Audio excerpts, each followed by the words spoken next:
दोस्तों, आज के वीडियो में कवर करते हैं कि इंग्लैंड के हालात कैसे हैं।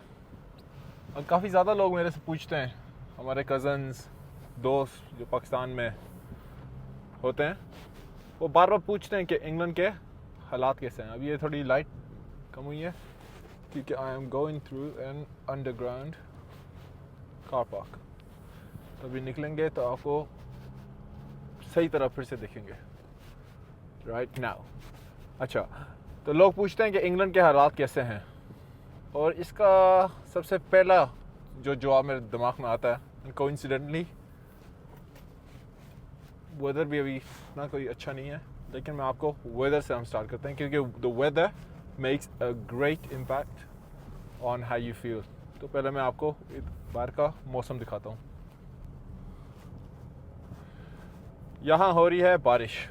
अभी यहाँ के बजे हैं 4:30, 4:30 बजे, और अभी काम ख़त्म हुआ है। सो अब आप यहाँ से इस बारिश में, इस मौसम में घर जाएंगे, घर जाके खाना शाना खाएंगे, थोड़ा फैमिली को टाइम देंगे, और उसके बाद हो जाएगा और उसके बाद हो जाएगा सोने का time. So by the time, जब तक मैं घर जाके फैमिली को थोड़ा टाइम देता हूँ, खाना खाता हूँ, शावर करता हूँ, एक दो बुक पढ़ लेता हूँ, टाइम हो जाता है सोने का।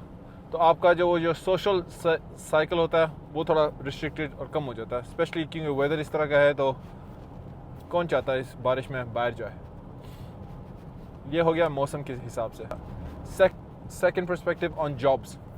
मैंने काफ़ी लोगों को सुना है जो पाकिस्तान से इधर आते हैं mid-20s में, और वो आके कहते हैं कि यहाँ के हालात ख़राब हैं, यहाँ जॉब्स नहीं मिलती।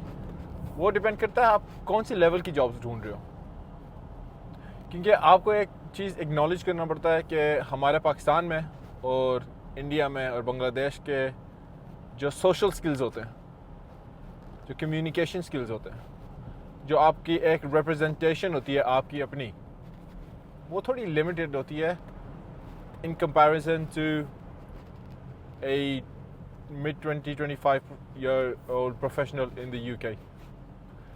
इसके कुछ रीजंस होते हैं, लेकिन जो अक्सर मैं अपने वीडियोस में कहता हूँ इज़ द कम्युनिकेशन स्किल। और उसको थोड़ा बढ़ाने के लिए तो ऑब्वियसली डिफरेंट मैंने टिप्स दिए हैं आपको दूसरे वीडियोस पे, लेकिन जो मैं हमेशा कहता हूँ कि अगर आप लेट टीन्स में या अर्ली 20s में इंग्लैंड आ रहे हो, तो आपको डेफिनेटली एक्सपोजर चाहिए एक कस्टमर फेसिंग रोल का, ताकि आप लोगों से इंटरेक्ट करें, अपने सोशल स्किल्स बढ़ाएं, अपना मैनरिज्म बढ़ाएं। और दूसरा सबसे जो बड़ा होता है ना, वो जो डाइवर्सिटी वाला जो एस्पेक्ट है, डिफरेंट कल्चर से मिलें, डिफरेंट लोगों से किस तरह बातचीत करनी है वो सीखें, वो बहुत इम्पोर्टेंट है।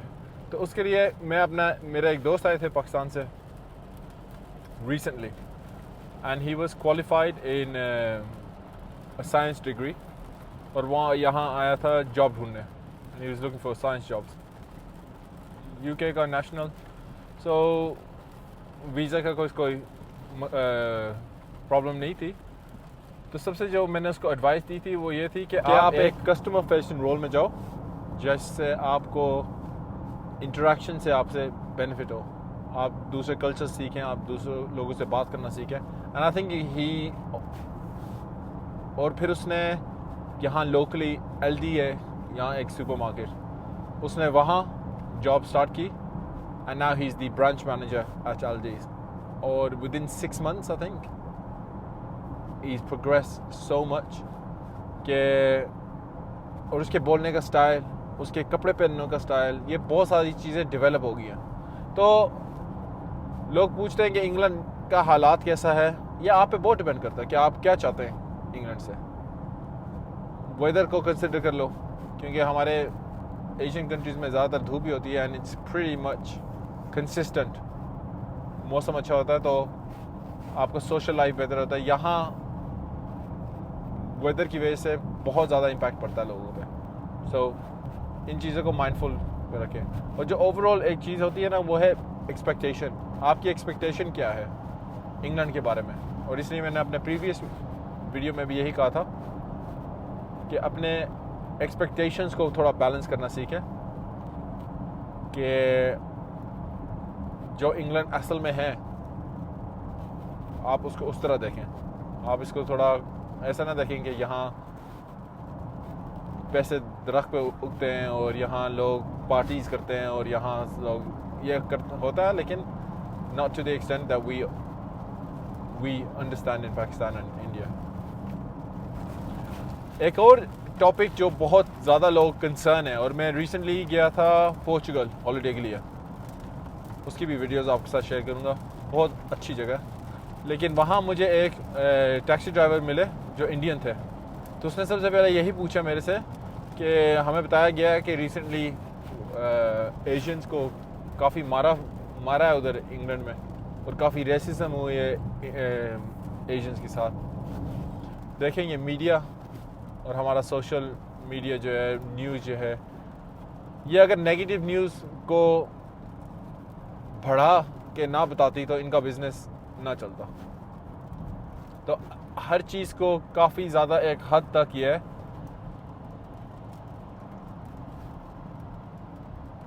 एग्जैजरेट करके बताते हैं ताकि लोग गौर से सुने।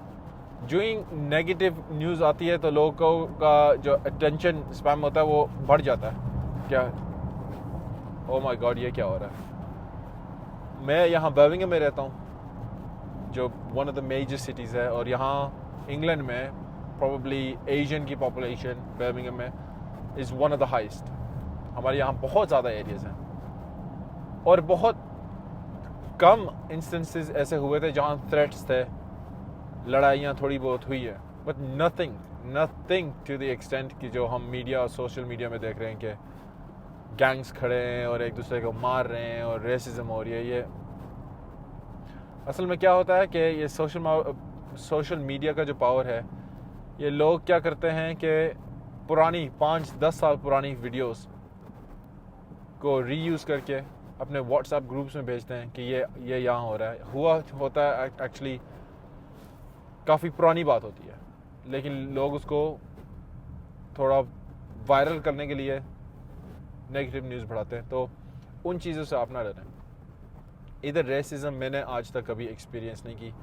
लोग काफ़ी कहते हैं, और मुझे लगता है ये एक वीकनेस है हमारे लोगों में कि एक जहाँ आपने एक्सक्यूज़ ढूंढना है, आप वहाँ रेसिज्म का एक्सक्यूज़ डाल देते हैं।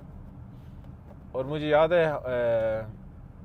याद है मेरा एक दोस्त, वो मुझे कहता था कि अगर रेसिज्म ना होता जिसका तुम कहते हो यहाँ, तो हमारे पाकिस्तानी इतने अच्छे क्रिकेटर हैं, ये क्यों नहीं खेलते यहाँ इंग्लैंड की टीम में, इतने ज़्यादा क्यों नहीं है, या यहाँ के फुटबॉल टीम में क्यों नहीं है पाकिस्तानी फुटबॉलर्स।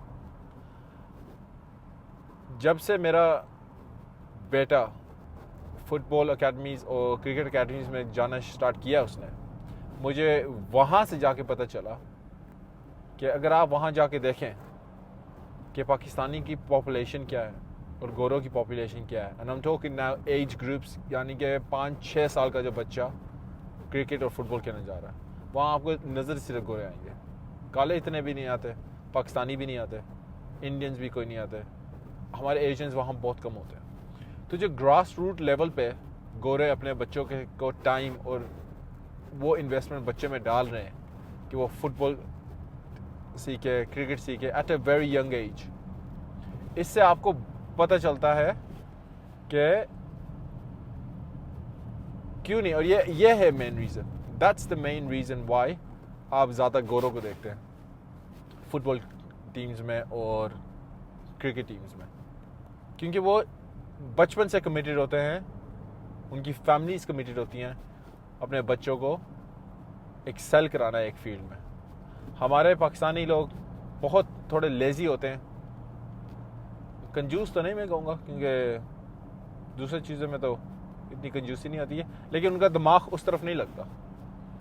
अगर आप अपने बच्चे को एक यंग एज से एकेडमीज़ में लेके जा रहे हैं ताकि वो थोड़ा नोन हो यहाँ हमारा जो लोकल है इज़ वॉरिकशायर क्रिकेट एकेडमी। तो आपका बच्चा ऑलरेडी नोन होएगा जब तक वो एज ग्रुप्स में आएगा। अगर आपको उसको क्रिकेट खिलाना है तो आप उसको अकेडमीज़ में लेके जाएं। हम क्या करते हैं कि स्ट्रीट क्रिकेट में खिला दी पाकिस्तान में, जैसे मैं इस्लामाबाद में पूरा अपना बचपना used to be out on the streets playing cricket, street cricket. और फिर यहाँ आके था of course there was raw talent, लेकिन जो टेक्निक, फिजिकल, जो आपकी जो फिजिकल एबिलिटी, अगर आप जो आपकी वो टेक्निक और फिजिकल अपीयरेंस आपका जो होता है ना, वो थोड़ा लैक कर जाता है, क्योंकि आपकी ट्रेनिंग उस लिहाज से नहीं होती जिस तरह का एक फास्ट बॉलर की होनी चाहिए। आपका न्यूट्रिशन उस तरह का नहीं होता जिस तरह एक फास्ट बॉलर या एक अच्छे क्रिकेटर का होना चाहिए। तो उस लिहाज से दैट्स वेयर वी कॉम्प्रोमाइज़, और काफ़ी एक हद तक वी कॉम्प्रोमाइज़। तो instead of using the word racism कि हमारे बच्चों को क्रिकेट में नहीं डालते हैं, हमारे बच्चों को फुटबॉल में नहीं डालते हैं, ये तो रेसिस्ट है, आप क्यों ना एक, अगर आपको इतना शौक़ है आप अपने बच्चे को डालने का, या उसको ज़्यादा शौक़ है, तो फिर सही तरह उसको टेक्निक सिखाएं, अकेडमीज़ में डालें, क्लब्स में डालें, और उस पर थोड़ा पैसा और इन्वेस्टमेंट करें ताकि वो इन चीज़ों में एक्सेल करे। ये बहुत ईजी एक्सक्यूज़ है, और वहाँ इसलिए नहीं खेला क्योंकि वहाँ रेसिज्म ज़्यादा। नो सॉरी आपके हमारे पाकिस्तान, इंडिया में कितने गोरे हैं जो खेलते हैं भाई इंटरनेशनल क्रिकेट के लिए? मैंने तो आज तक कभी नहीं देखा। तो फिर हम तो यहाँ गोरे अगर खेलने लग जाए कि हमारे इंडिया पाकिस्तान वाले रेसिस्ट हैं, तो फिर वो भी तो वैलिड पॉइंट है। और final point is on independence. Independence यहाँ आपको चाहिए, और अगर आप एक मम्मी डैडी बच्चे हैं या बच्ची हैं जो घर में काम नहीं करते, जो अपना खाना नहीं बना सकते, जो अपने कपड़े नहीं साफ और इस्त्री कर सकते, फिर आपको प्रॉब्लम होगी। दैट्स 100% आपको प्रॉब्लम होगी, क्योंकि मुझे अभी तक याद है जब मैं आया था इधर एट द एज ऑफ 13, तो जब मैं सुबह उठा और फर्स्ट नाइट पे आने के बाद, और सबसे जो मुझे उस वक़्त एक हिट लगा, बहुत ही सटल हिट, वो ये था कि मेरा नाश्ता किधर है और चाय क्यों नहीं आया अभी तक। तो फिर एकदम रियलाइज़ हुआ कि भाई आप इंग्लैंड में बैठे हो, पाकिस्तान में नहीं। इसी तरह खाने का, इसी तरह ग्रोसरीज़ का। तो ये सारी चीज़ें मैंने पहले भी अपने एक वीडियो में डाला कि पेरेंट्स को चाहिए कि अपने बच्चे को इंडिपेंडेंस दें, इनसे काम कराएं इनसे काम कराएं ताकि इनका फ़ायदा हो, इनको वो इंडिपेंडेंस मिले, ये अडेप्टेबल बने जब ये बाहर के मुल्कों में जाएं। ये बहुत इम्पोर्टेंट है। तो दोस्तों ये था आज का वीडियो। आज दिमाग में आ रहा था, और कल ही एक कज़न से बात कर रहे थे जो लाहौर में रहते हैं, और वो पूछ रहे थे कि आपके इंग्लैंड के हालात कैसे हैं आजकल, तो वो तो बताओ। और काफ़ी कॉमन क्वेश्चन होता है। खैर, I hope you enjoy it, and आपसे जल्दी गपशप लगेगी इन द नेक्स्ट वीडियो। अभी के लिए मैं आपको दिखाता हूँ एक और यहाँ बड़ा प्रॉब्लम। अगर हालात के बारे में ना, ये जो ट्रैफिक्स होती है ना, इन्होंने बहुत तंग किया हुआ है। तो I will and my video by showing you the traffic. तो ये है यहाँ की ट्रैफिक, जो दिन में कहीं ना कहीं पकड़ ही लेती है, और आपके 10-15 मिनट इधर ही गुजार देती है।